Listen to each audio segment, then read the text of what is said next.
For this week's project, we're going to be needing a lot of kitchen toweling.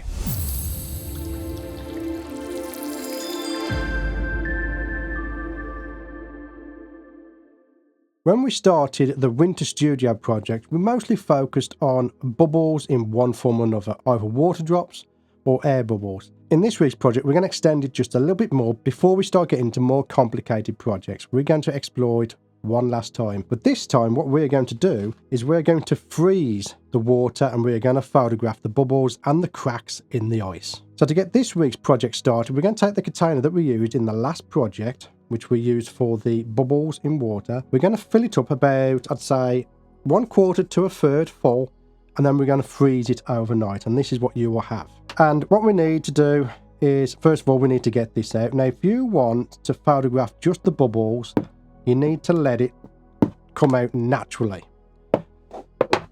If you was to put this under some hot water or cold water, it'll all crack. So one of the ways you can be creative is to drop these into some cold water, will do the job, and it'll crack up the ice I've just gotten there. So hopefully you can see that. Bane with kitchen toweling is sometimes it can freeze to your ice and you have to pull it off. I would recommend you use a bath towel because that will stick to your ice, but it's easier to get off. But it's a little bit big for my desk to go on there, and I'm just going to use the kitchen towel that I already had at hand. So we have our ice, and what I want you to do is experiment with different types of liquid. So I have normal ice, which you've just seen. I then experimented with boiled water, which gives a more clear result than the actual tap water. That's just normal tap water. It's council pop. It's got lots of chemicals in there. I also experimented with freezing the lemonade that we used in the last one. That's certainly interesting to look at. So different liquids will give you different results.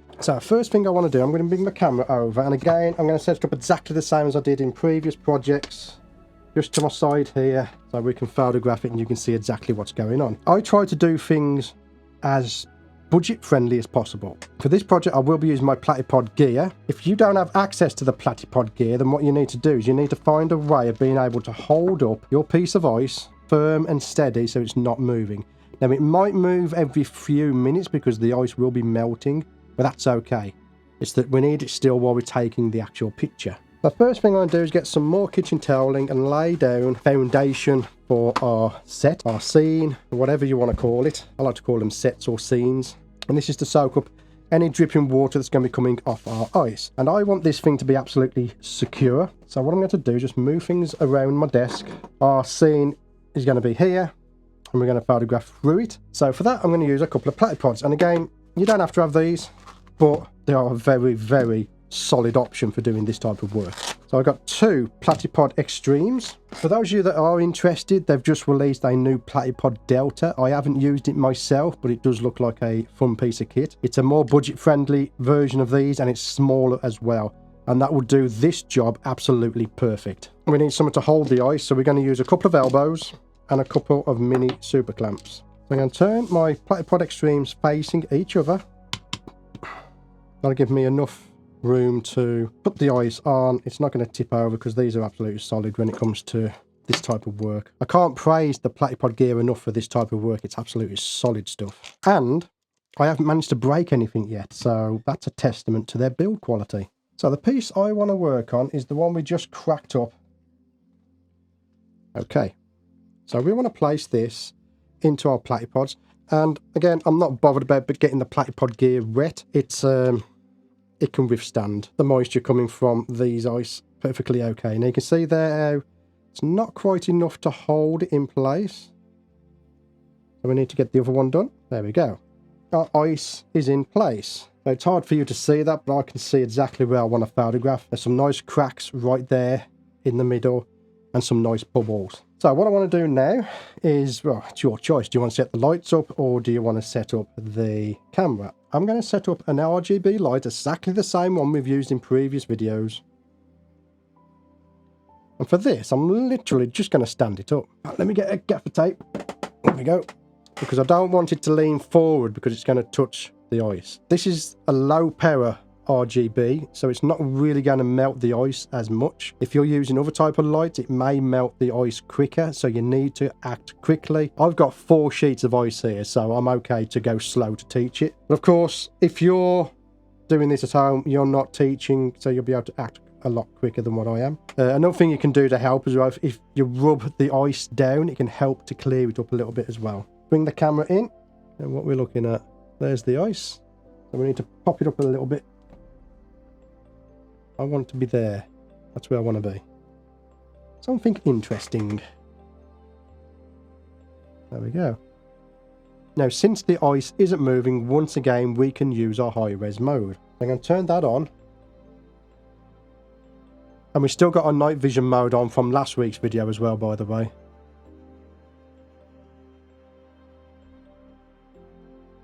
High-res shot. I'm going to turn that on. I'm at F8. I'm going to pop up my shutter speed so we're getting a rough exposure. Now, before I take the picture, we have a block of ice that's like ½ an inch thick. That's plenty of room to move your focusing. So I'm just going to have a look at the focusing and see if there's anything of interest. So there, if you look there, there's your cracks in the ice. There's the bubbles. They're on a different focusing plane to each other.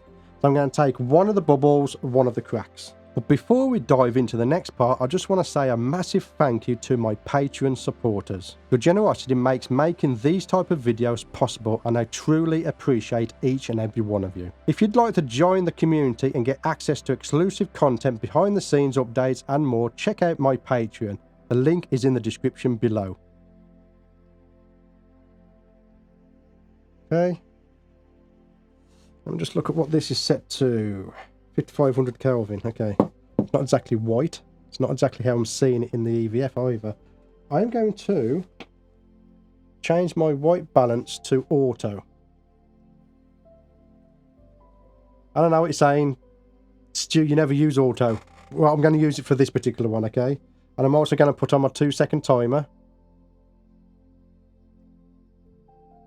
Here we go. 2-second silent shutter timer. So currently I am at 1/640th of a second, f8, ISO 200. We're using an RGB light set to 5500 Kelvin and 100% brightness. You can see the difference it makes there as well. Can you see here? That's shooting from the front. In fact, I'm going to take a picture of the front of it first. Let's do that now. But keep an eye on the EVF, okay? Keep an eye on the EVF recording. That was with the light to the front of the ice. And then that is with the light behind the ice. You can change the scene so much just by moving your light around. Right, what I want to do now is I'm going to focus on the cracks. I'm thinking something like that maybe. You can see there's different levels of the cracks you can focus on. And again, it's completely up to you which one you focus on. Too dark for this at the moment, so I'm going to reduce the shutter speed, and then we're going to take a picture. And we're going to do from behind again. I'm going to try it from the front. You see how the light changes when you're moving it to the front? But again, because we've moved the light, our exposure's changed. So we're going to have to put up our shutter speed to get a correct exposure. That's at 1/800th of a second now. And we'll take another picture. Okay.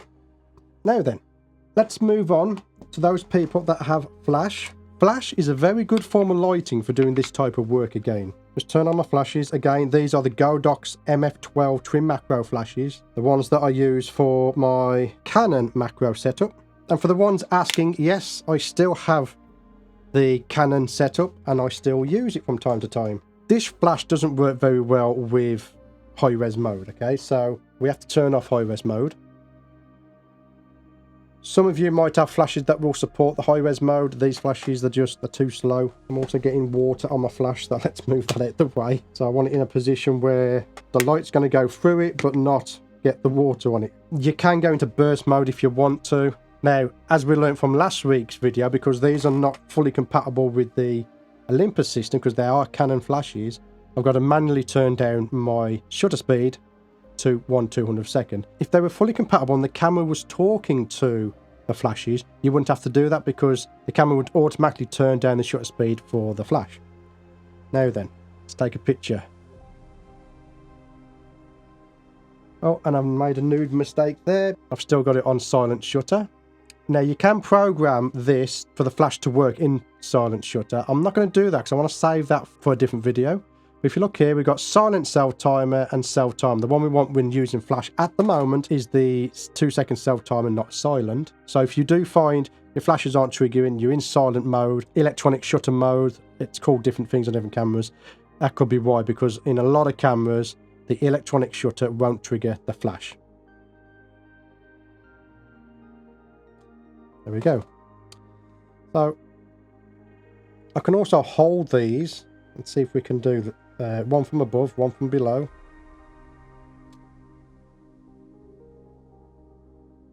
And I'm going to go through like we did with the water. Oh, that's way too bright. Let's pop it over here somewhere. Bit better. Let's get further out. It's just it's easier for me to move the flash around than it is to change the settings. Honestly, the further away your flash is, the less light hits your subject, and that's basically it. That is inverse square law 101. It's also the reason why when you're doing macro with flash, that's the reason you get black background. It's the inverse square law. So I'm going to gel these flashes, same as we did last week. See what we can get out of it. Interesting. Very interesting. I'm now going to focus on the cracks again. Okay, so we can see those cracks there. And again, all I'm doing is I'm just moving the flash about. Now that one was too bright with the blue, so I'll move it away from the ice. Take another picture. There we go, look. And naturally, I'm using blue because it's ice. Okay. What I want to do now is I want to move closer in to the ice, okay? Now I can't move the camera because the tripod is right up against the desk. So I'm going to grab the kitchen toweling, move the whole thing forward towards the camera, and hopefully it'll move. And it does. There we go. So obviously I need to redo my focus. But we are closer in. Now, do I want the cracks? I'm going to start on the cracks, and then we'll do the bubbles. Here we go. Let's take a look at the bubbles.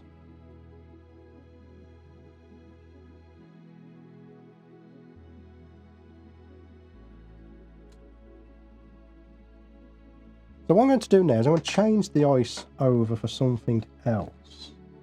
Let's have a look. What I can do to preview it as well, though, is I'm just going to hold it in front of the lens to see if there's anything I like before I go setting it all up. Well, there could be, look. Right, for this one to work, I feel we need to be a little bit further back. So let's push the rig further out, and it's starting to fall apart because it's getting a lot of water on it.